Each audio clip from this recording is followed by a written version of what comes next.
Hello, welcome back, and I hope that just like I'm welcoming you, you're also welcoming me.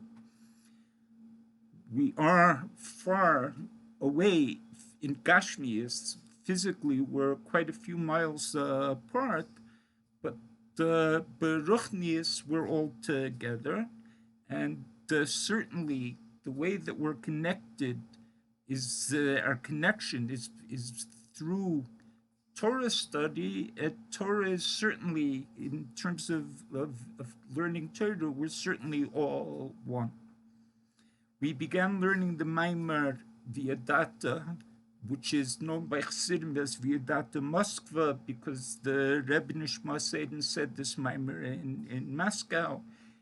It's Viadata from the year Tafresh Nun Zayin 1897, which was quite a long time ago, even before I was born. Okay. We began the Maimer by saying that Viadata Hayom Vashavesa Elavavecha. The pasuk tells us that you shall know today and take to your heart. Those are two things which really are at the basis of Chassidus Chabad. First, we have to know. First, we have to learn a Maimer. We have to learn Tanya, we have to learn Likutei Torah, we have to learn Chassidus, and we have to learn it and understand it. Then, Vasheves Levavecha, we have to take it to heart. We have to live with this. We have to bring it to our hearts through davening, through really feeling what we learn, and it has to become one with us in our daily lives. What is it that the pasuk is telling us to know? That Hashem hu Elokim, that Hashem is Elokim, and as the Rebbe Nishma Seiden brings in the name of the Zohar, Havaya Elokim kul echad. Havaya and Elokim are both one. And he asks the obvious question that they're not one. They're polar opposites. Okay, you say Havaya hu Elokim, it could mean that Havaya and Elokim are both one with Hashem. It could also mean that, based on what the Zohar says, that Havaya and Elokim are both Hashem. They're both one with each other, and they're both one with they're Hashem. We mentioned in the earlier class that what the Tzemach Tzedek discusses at great length in Derech Mitzvah Secha in Shorsh Mitzvahs HaTfilah, that Lefi Masayani Nikra, we refer to Hashem by different names to describe the manner in which he is relating to us. There are actually, in Halacha, it's brought, there are 7 different names of Hashem, which one may not erase. In Kabbalah, there comes out to be 10 names. That's because of various combinations between the different names. But these 10 names represent the 10 different spheres, which are also represented by the 10 midas that each and every one of us has. And this is on our minds, I would suspect, more, because at this time we're counting Sfira, and every night we check off a different Sfira. We starting with Chesed Sheb B'Chesed and going until Malchus Sheb B'Malchus. And I hope that we're not just checking it off on a list, but that we're thinking about what it is exactly that we have to be fixing up with our Nefesh HaBahamis, but that's a separate issue for a different shir. In any case, Havaya is the idea of chesed, of giving. Elokim is the idea of gvura, of holding back. Actually, gvura is the idea, and Elokim is the idea of judgment, and we find in the Chumash that a judge is referred to as Ha-Elohim, it's referred to, the word Elohim is used to mean a judge, a human judge, because that's Elohim is din. Din meaning judgment, as in the phrase din Torah. So these two things are very, very different from each other. The name Yud-Kei Vav-Kei, the name Havaya means that I'm giving, eskisach. It's pouring from HaKadosh Baruch Hu. He's just giving, giving, giving, giving. The name Elohim, which is judgment, he doesn't give until he sees that the person deserves it. And even then, he gives the amount that the person deserves. Granted, if one of us is really super good and super chassidish and we're really on track, could be that Hashem will give us more than he would give us just based on the through Elohim, through Gvura, than he would through Chesed. But Chesed is constantly and consistently always just giving, giving, giving. That's what the Midas HaChesed does. So how can we say that Havaya v'Elokim kula chad? Okay. So we said in this edition, and I did put a link underneath the earlier video, the first video, where you can download the mimer. And in this particular version, where the second page is Daf Mem Vav, okay, there is a newer edition which I do not have, and right now I do not have access to. So you may have something different, but we're not too far away from the beginning of the mimer. Okay, so we say Elohim is holding back and Havaya is giving. And actually, let's begin from the top of this page. Aval Shem Havaya hu giloi b'fchinas bli gvul klal. Shem Havaya, the name Yud-Kei Vav-Kei, means that Hashem, HaKadosh Baruch Hu, is revealing without any limitation whatsoever. V'Shem Elohim hu b'chinas midas hadin v'atzimtzum. What's Elohim? Elohim means that there's tzimtzum. He's holding back. He's holding back the light. He's holding back the gilui, the revelation. Litzamsem ul halim es hagilui or. He's being mitzamsem. He's contracting and he's hiding this revelation of light. Okay, umizeh haribay is chalkus. That's why there is so much different. There's so much differentiation between one thing and another. Because when you're holding back, you hold back more for one thing than for the other. So there's going to be differences. There's going to be different levels. When we're talking about just HaKadosh Baruch Hu, there's not a beginning, there's not an end. There's not, and there's no differentiation. There's nothing is different than anything else. When it comes to Shem Elohim, where he's concealing himself, he's hiding himself, and he's holding back different aspects of himself, so that's where we have his chalkus. And that's why V'al Loshen HaKabbalah Shem Havai hu Mekar Ha'eris V'Shem Elohim hu Mekar HaKelim. The name Havaya is where the Iris come from, and Elohim is where the Kelim come from. So we have let's look in the world of Atzilus, even though if I was in Atzilus, I would need a very, very good roadmap. Now, even with a good roadmap, it wouldn't help. I wouldn't be able to exist. Okay. So Shem Havaya in Kabbalah, it's written that that's the source of all of the lights, all of the light meaning Gilui, meaning revelation, all of the shining from Hashem as he reaches out to us, to the next world, to everything that he's creating. And Shem Elohim is where all of the Kelim come from. Now, what's the difference between the R and the Kalim? Va'ar hu pashut bli shum ischalkus klal uvli gvul. The light is pashut. What do you mean it's pashut? We mean it's simple. It doesn't mean it's simple like learning a simple mimer or learning an easy black mara or having an easy lahavdil, an easy math question. We mean that it's simple. There's no differences between one thing and the other.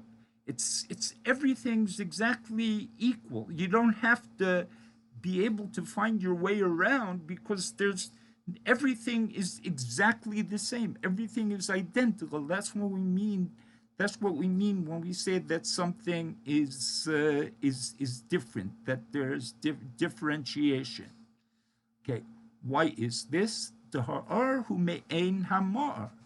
The R, the light of Hashem, is similar to the ma'ar. What's the difference between R and ma'ar? R is the shining that comes, the light that shines from Hashem. And for us to understand with the mashal, it would be the sun. And the R is the light which comes from Hashem, actually the light which comes from the ma'ar. So if we're talking about Hashem, the ma'ar is ein lo tchila. Okay. The ma'ar doesn't have a beginning. Hashem is always here. But the R does have a beginning because it's shining from the ma'ar, from the source of light, but it doesn't have a sof. But since the R, v'liyosei dovek b'mar, since it is connected directly to the mar, ukiyidu me'emashal the R v'ziv hashemesh chulu, that we know, as I mentioned this last time, you have the light of the sun, you have the sun itself, and you have the rays of light which come from the sun. So the sun's rays are always there. They don't change. Okay? There's no difference between them. If there's something blocking the rays of the sun, then the sun's not going to shine there. If you have a window with a curtain that you draw, so the light's not going to get in the way. If you have a wall. Just as the mar, the source of light, is completely pashut, and as we define pshitos to mean that there's no distinction between, you can't say a part of the mar because there are no parts. It has no parts. It is one thing. Etzem is also a word. People translate etzem. What does it mean? The essence of the thing. What does essence mean? Essence means etzem. It's not really a translation. What etzem really means is the way that it relates to itself. You have the hispashtus, the light coming from something, and you have the etzem, which is the way that the thing that we're talking about, which is the R, relates to itself. The same thing is true of the light which comes from the ma'ar and the revelation which comes from the mar, the hispashtus, that which comes from it. Kumo hamar, just like the mar, is again pasha bli hischalkus ubli gvul. It has no gvul. And the one difference is, as I mentioned a moment ago, that the mar has no beginning and no end. And the R, since it comes from the ma'ar, so it has a beginning, but it doesn't have an end. They're both bli gvul, though. That's Shem Havaya. Omnam, however, Shem Elokim Umikara Kela. Okay, what Shem Elokim? Shem Elokim comes from the Kela. Shebehem Misamsem Misalem Ha'ar.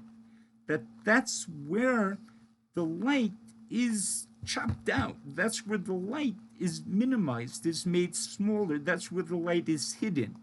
Umagbilemes ha'or.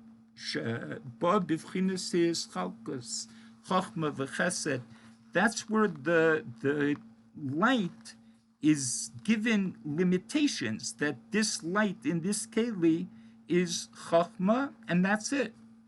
Well, it could be chachma de chachma, and it could be gvura de chachma, okay? But it's chachma, that's what it is, and that's what the keli does to it. It gives it a limitation. Okay. Shekol zeh hu mitzat hakelim, that comes about through the kelim.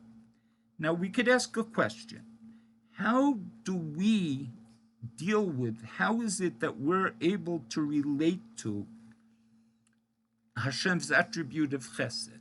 It's just because of the kelim. The kelim reveal the or. The kelim are that which shows us the or, the light. If it wasn't for the keli of chesed, we would never be able to receive, to feel, to deal with Hashem's chesed. So the fact is that the kelim do reveal the or. And that's what the Rebbe Nishmas Eden is about to say now. V'hagam the kelim the esespheres harehem megalim es ha'or ha'malubish b'seicham.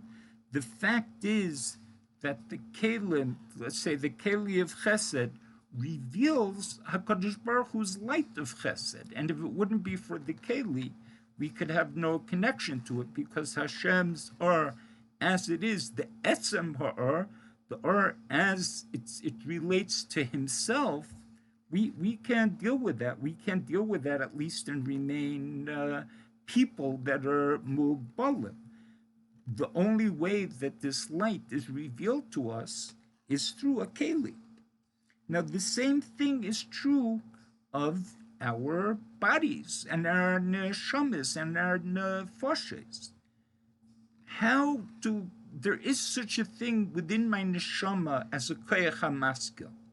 There's a power of thought, of seichel, not thought. Thought is not the correct word. Of intellect, of understanding. But it's only when this power from my nefesh goes into the keli in my brain, there's a moyach hachachma there. So when this power of thought is in the brain, that part of my brain that relates to chachma, then I could have chachma, and then it's revealed to me. When the midah of chesed goes into my heart, it has to be in the keli. Then I'm able to. Then at that point in time, it's my chesed can be revealed. It's only through the keli, and that's what he says now. Just like the brain in one's head. Shemegal esor haseichel hamalubish b'seichel lahaskil. It's only through the mayach, it's only through the brain that I'm able to it's able to be revealed the seichel that's within it, the seichel that's within my neshama. V'chein, and likewise, ha'ayin megal esor ha'ri'iyah ha'ruchnis. The eye is that which reveals the spiritual light. There's a ruchnistic, a spiritual level of light that's within my neshama, and when it's enclosed in the keli of my physical eyes, then I'm able to see. It's interesting that in Gemara you see, and Chazal often refer to a person who's, God forbid, who is blind as a saginor. What does saginor mean? In Aramaic, it means a lot of light. What do you mean a lot of light? You would think that someone is chasva chalila blind. He doesn't have enough light. He has too little light.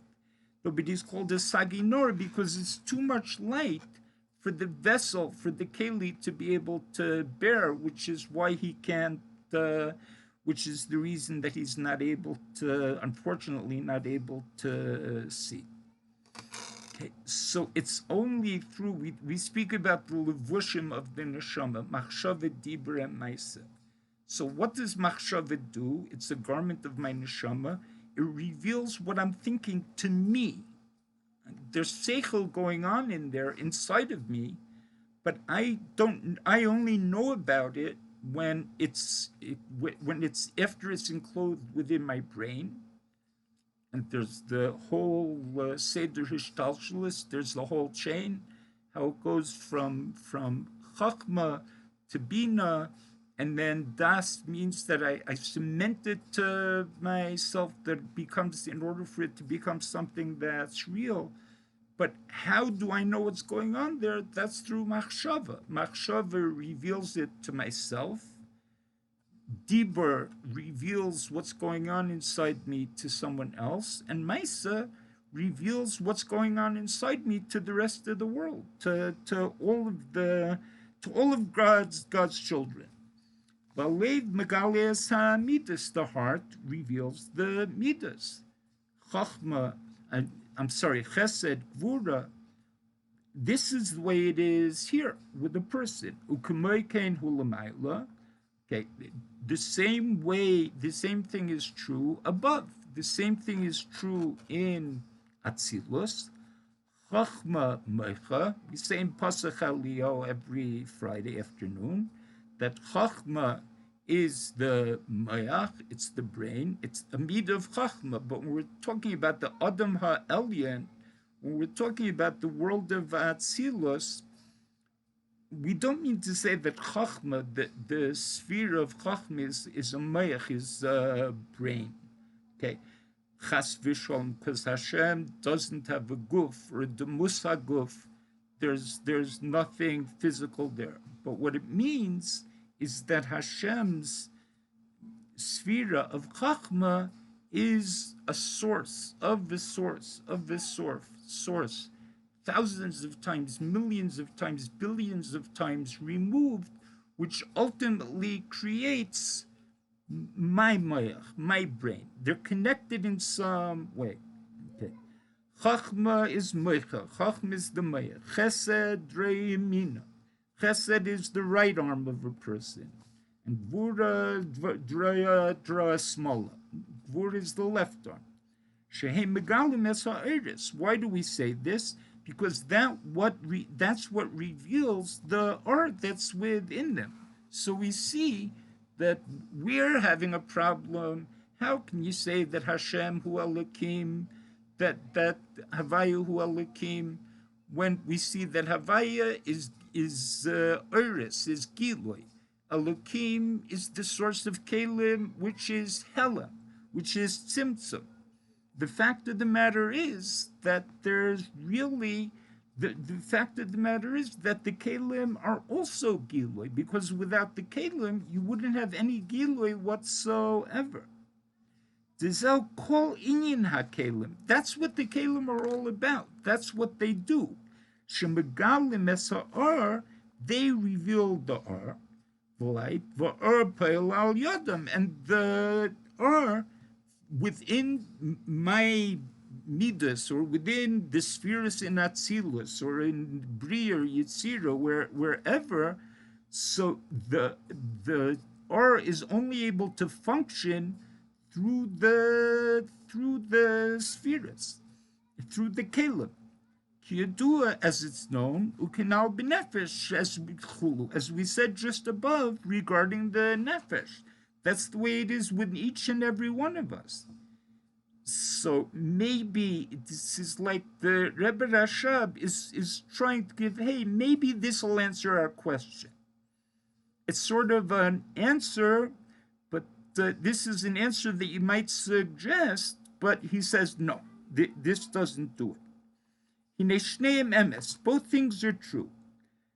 We talk about Kelim, and we were saying before that Kelim concealed the light.